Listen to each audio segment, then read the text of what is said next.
नमस्कार सर्वांना. सावळ्याची जनसावली या मालिकेच्या 8 शनिवारीच्या भागात असं बघायला मिळतं की जयंती पेपर वाचत असते, तर पेपरमध्ये तिचे राशी भविष्यात असं लिहिलेलं असतं की तिला धनलाभ होणार आहे. आणि सावली देखील सकाळी उठलेली असते, तर ती सगळ्यांना चहा पाणी देत असते. जयंती बबलूचं देखील राशी भविष्य पाहते आणि म्हणते की जास्त पुढे पुढे करू नये, नागिनीच्या शेपटीवरती पाय देऊ नये असं लिहिलं यामध्ये. तर तिथे सारंग घेतो. जयंती वहिनी त्याच्या पुढे पुढे करायला लागते आणि सावलीला म्हणते, जा लवकर जावई बापूंसाठी कॉफी घेऊन ये. बबलू सारंगसमोर सावलीने केलेल्या चहाचं कौतुक करत असतो. तो म्हणतो की किती छान चहा बनवलाय, किती फक्कट चहा बनवलाय सारंग दादा, तू पिऊन तर बघ.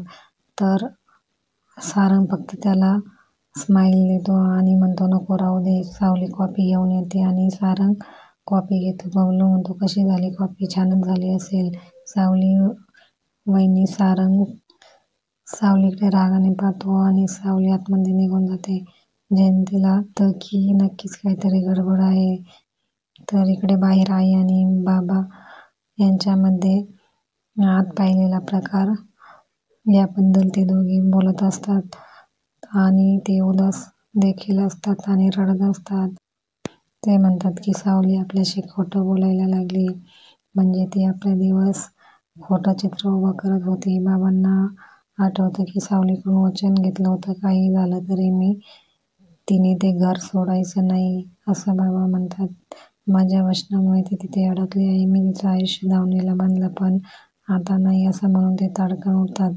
आई विचारते की कुठं चाललेत तुम्ही, जरा थांबा. तर बाबा म्हणतात की नाही थांबायचे, कशासाठी थांबायचे? आपल्यामुळे आपली सावली तिथे नरक यातना भोगते आणि आपण का थांबायचं? तर सावली ही आपली पोरगी आहे, ती इथेच राहील. आपल्याला काही ती जड नाही, तिच्या हक्काची माणसं आहेत इथं असं सचिदेव म्हणतो. बाबा बरोबर बोलताय तुम्ही, तिकडे त्या परक्या माणसांमध्ये ती अडकली आहे. आपल्याशी बोलायला चालायला कोणीतरी हक्काची माणसं पाहिजेत ना, तर आपण आहोत ना तिला. सावलीची आई म्हणते की हो बरोबर बोलताय, पण आता आपली साऊ आपली राहिली नाही. तिच्या नावापुढे सौभाग्यवती असं लागलंय. ती आता भागवत नाही, मेंदळे झाली आहे अशी. ती जर इथे आली तर लोक काय म्हणतील? लोक तिच्याकडे कोणत्या नजरेने पाहतील आणि तिचं आयुष्य यापेक्षा सुद्धा नरक होऊन जाईल. म्हणून मला असं वाटतं की तुम्ही एकदा चंद्रकांतरावांशी बोलायला हवं. त्यांच्याशी बोलल्यानंतर दोघांचे नात्याचे भविष्य शून्य असेल तर आपण आपल्या सावलीला ते ठेवून घेऊ, त्यानंतर हा निर्णय घेऊ. सचिदेव म्हणतो, पण साऊचं काय? आपण सावलीशी बोलायला हवं. तर सावलीचे बाबा म्हणतात, नाही, त्याआधी आपण चंद्रकांतरावांशी बोलायला हवं. मग काय करायचं पुढे ते तर इथे आतमध्ये ठरवूया.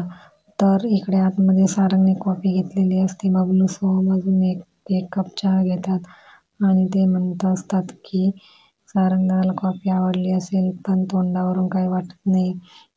तो काहीच हावभाव करत नाही. तर सारंग विचारतो, बबलू तुझी उंची किती आहे? मी आहे ना इथे, जी विहीर आहे ना त्यात तुम्हाला दोघांना देखील बुडून मारून टाकेल. म्हणून गप्प बसायचं. तर ते दोघेही गप्प होतात. जयंती मनात विचार करते. जयंती म्हणते, फक्त सारंग सरांनी एक नजर दिली तर सावली मान खाली घालून आतमध्ये निघून गेली.